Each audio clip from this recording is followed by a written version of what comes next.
Hello guys and welcome back to GGT. Having a gaming setup like I do is a bit like being in an orchestra. No one part on its own makes the overall setup. It's having all the smaller bits combined to give you that big sound, so to speak. So today, I'm going to run you through all the things I have in my room that I use every day to make my idea of the perfect setup.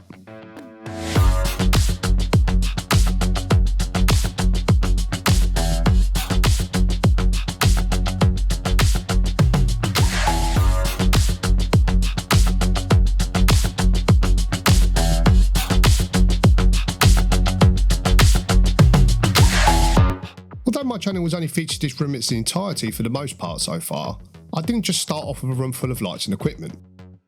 When I first got back into PC gaming, I had a single monitor set up like most people will do when they start up. But over time, and after being inspired by other setups I'd seen, I really wanted to set up my own little gaming haven. I'd always wanted to start a YouTube channel too, so it was as much for filming as it was for everyday use. The most important feature in a gaming room is of course what you game on, so I have a PS5 and a PC. The PC is getting on a bit in regards to gaming, as I'm still running an EVGA 2080 Black Edition GPU. This still holds its own in a lot of titles and is only now starting to struggle with newer games like the new Call of Duty Modern Warfare 2, while I do have to drop the graphics quality to allow for higher frame rates. But I can still push the mid 130s FPS, so it is holding up, just.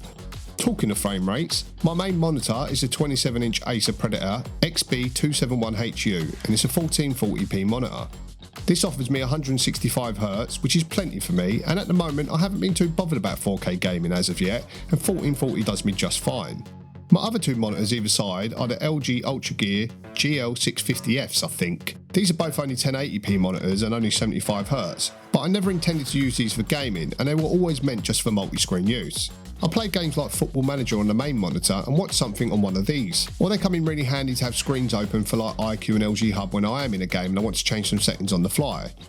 They get most use when editing videos though, as I can spread the editing across screens to make it easier to see and do things. The TV I have in the middle is an LG OLED 4K. This is primarily used for the PS5 as a lot of story games I like to play from the comfort of a sofa and not in a chair, which I have in the room also. But we'll get to the PS5 later on. It is also linked to the PC, but again this is purely for room visuals when I have the screensavers on when filming. It spends most of its time turned off in truth. As for PC accessories, I'm currently using the Logitech G502 Lightspeed mouse. This mouse is amazing and I have both the wired and wireless versions of it. I use the wireless exclusively these days as I can't say I've ever really suffered noticeable latency issues when playing first person shooters, and the less cables the better for me. The keyboard I use is the Corsair K70 RGB Mark II, with pudding keys added that I purchased from HyperX. I do like this keyboard, it's never failed me. It is however seriously clicky. I know it's down to me having cherry red switches, but this is definitely an area I'm looking to improve and upgrade on in the future. I also find 100% size is starting to get in my way a bit more than it used to, so I will probably reduce it down to a 60% keyboard in the future. The mouse mat it sits on is the 900mm SteelSeries Prism. I picked this up for about 50 quid or $60 on Amazon a couple of years ago. I think I could do with a bigger pad nowadays, so again it's an area that I'm all looking to improve. It has pretty decent RGB and the software isn't terrible for it, but I rarely mess around with it and just leave it on whatever it's set to. It is just a mouse mat after all. And moving on to the lighting. The first light I ever bought before I even had my PC was my trusty PlayStation symbol desk light. I don't know why, but I just loved it from the moment I saw it and I just had to get myself one. So that just sits in pride of place underneath my main monitor. Under the desk I had two sets of Govee Dream Colour lights. These are addressable but not Wi-Fi enabled and only Bluetooth, so I will replace these in the future with the Govee M1 strips, or I might go full custom and dive into the world of WLED. Talking of the M1, as you can see in previous videos of mine, which I will link below, the main wall has two Govee M1 strips going around the perimeter. I love these lights and I've been really impressed since I've installed them a few months ago.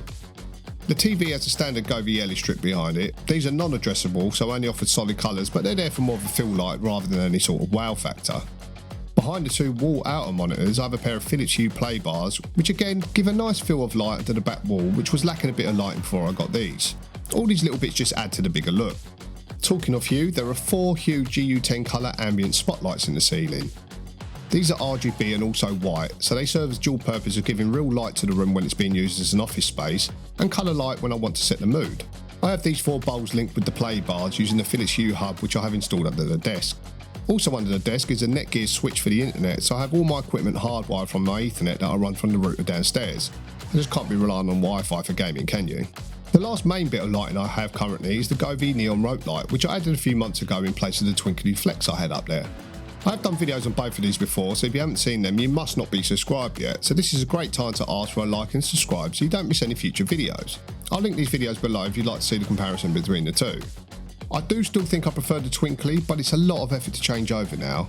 The Govee does link well to the other Govee compatible strips as well, so it does have that going for it, and it still looks good, it's just not quite as good as the Twinkly. Let me know in the comments which of the strips you own or you prefer if you've looked at both of them. Moving over to my poor PS5, my forgotten child. To be honest, I rarely play this, but I do like having it as some games like Horizon Forbidden West and Gran Turismo 7 I just can't play on the PC yet. I've just the two controllers which I leave docked in the official PS5 charging dock. It was ages before I got the dock, and it's no more than a nice storage stand that charges. It just keeps it a bit neater. Audio wise in here, I don't really have anything to shout about. I only use a really old 2.1 Logitech speaker system that I've literally owned for about 20 years. I just don't use the speakers 95% of the time, so I haven't invested as I'm always using headphones. I used to own the Turtle Beach Stealth 650 headphones and they were okay, but I've now upgraded to the Sony WH-1000XM4 headphones, which are wireless Bluetooth. I do like these as they do have also noise cancelling, which can be so helpful, especially when I'm recording audio for videos, as I found the sound to be crisp and clear. Keeping with recording for videos, I have the Blue Yeti X microphone which I use to do my voiceovers. As a USB microphone, I think the sound quality is awesome. It takes a bit of learning to set it up correctly, but once you have, you can't fault it. And that's basically it. Quickish rundown of all the equipment I use to make my gaming room. As I said at the start, they all work together to make it into the setup it is, and it's taken a few years to get to this point. I hope you enjoyed this video, so don't forget to like and subscribe as it does make a difference. Until next time, keep gaming.